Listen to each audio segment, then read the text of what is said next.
So Simple Tutorial.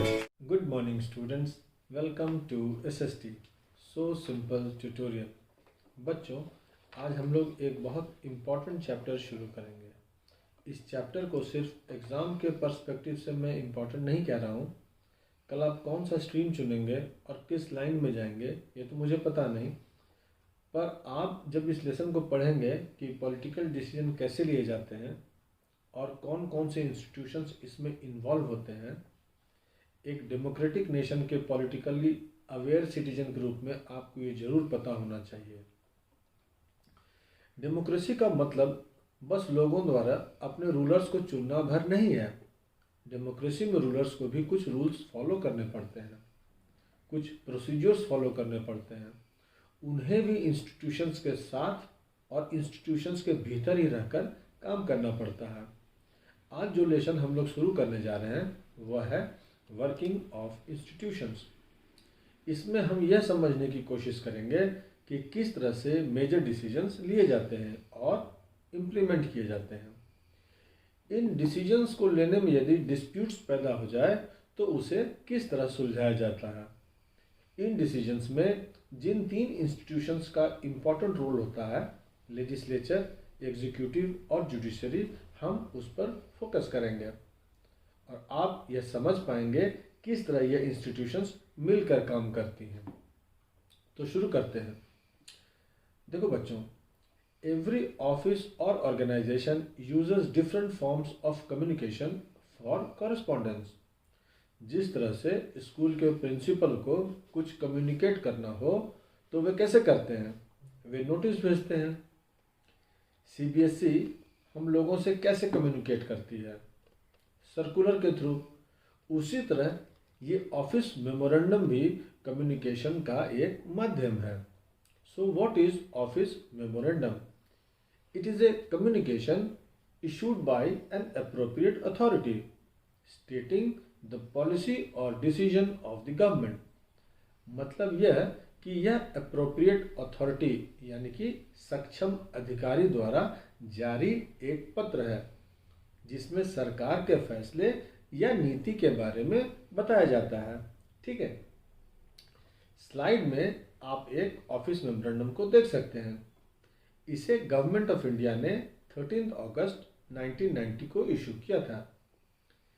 जैसे आप लोग कोई लेटर लिखते हैं तो एक फॉर्मेट फॉलो करते हैं, उसी तरह यहाँ भी होता है।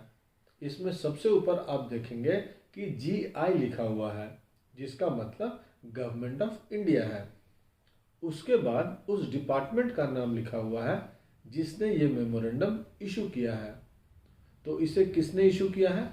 Department of personal and training. इसके बाद ऑफिस मेमोरेंडम का नंबर और फिर जो हर चिट्ठी में होता है डेट, फिर उसके नीचे सब्जेक्ट, फिर लेटर का मेन बॉडी और सबसे नीचे उस डिपार्टमेंट के एक बड़े ऑफिसर, जॉइंट सेक्रेटरी रैंक के, उनका सिग्नेचर।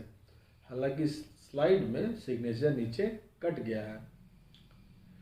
तो सरकार प्रतिदिन इस तरह के अलग अलग मैटर्स पर सैकड़ों ऑर्डर्स इशू करती है, पर यह ऑर्डर एक खास ऑर्डर था क्योंकि इसमें एक इम्पॉर्टेंट पॉलिसी डिसीजन की घोषणा की गई थी। इसमें यह कहा गया था कि 27% of vacancies in civil posts and services under government of India are reserved for the socially and educationally backward classes. अब तक तो नौकरी में रिजर्वेशन का लाभ सिर्फ एसटीज और एससीज को मिल रहा था, पर अब SEBC socially and educationally backward classes नाम से एक थर्ड कैटेगरी बनाया गया जिनके लिए 27% की व्यवस्था की जा रही थी। तो बच्चों, ऑफिस मेमोरेंडम क्या होता है और जिस ऑफिस मेमोरेंडम को दिखाया गया था उसमें क्या था, ये समझ गए। अब जो बड़ा सवाल आपके मन में आएगा कि ऐसा डिसीजन किसने दिया। मेमोरेंडम के नीचे जिस जॉइंट सेक्रेटरी का साइन था, इतना बड़ा फैसला अकेले उस आदमी ने तो नहीं ही लिया होगा। वे तो बस अपने मिनिस्टर के इंस्ट्रक्शंस को फॉलो कर रहे थे और वो मिनिस्टर भी प्राइम मिनिस्टर, क्योंकि ये ministry department of personnel, public grievances and pensions उस समय खुद prime minister VP Singh ji के पास था। तो क्या प्राइम मिनिस्टर जी का खुद का फैसला था? आपको लग रहा होगा कि जरूर इस फैसले में देश के सभी मेजर फंक्शनरीज शामिल रहे होंगे, है ना? आप सोच रहे होंगे कि राष्ट्रपति जी तो हेड ऑफ द स्टेट होते हैं, वे इसमें शामिल नहीं थे क्या? Prime minister head of government होते हैं और अधिकांश पावर वे ही एक्सरसाइज करते हैं। वे ही कैबिनेट मीटिंग में राजकाज से जुड़े अधिकतर फैसले लेते हैं। इसमें पार्लियामेंट क्या कर रही थी? जुडिशियरी की भी जरूरत पड़ी थी क्या? या ये सारे लोग ही या कहिए ऑफिस इस फैसले में शामिल थे?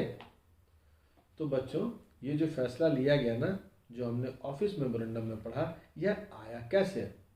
यह एक लंबे घटना चक्र का परिणाम था। It was the culmination of a long chain of events. इस पूरे घटना चक्र की कहानी आपको नेक्स्ट क्लास में सुनाऊंगा। आज की क्लास हम लोग यहीं खत्म करते हैं। आज के क्लास से क्या प्रोबेबल क्वेश्चंस पूछे जा सकते हैं, जरा देख लें। 1. What is the meaning of office memorandum? 2. What is SEBC? तो बच्चों, अब आप सब एक बार अपने टेक्स्ट बुक को पढ़िए और इस क्वेश्चन को तैयार कर लीजिए। तब तक keep reading and have a nice time. Thank you.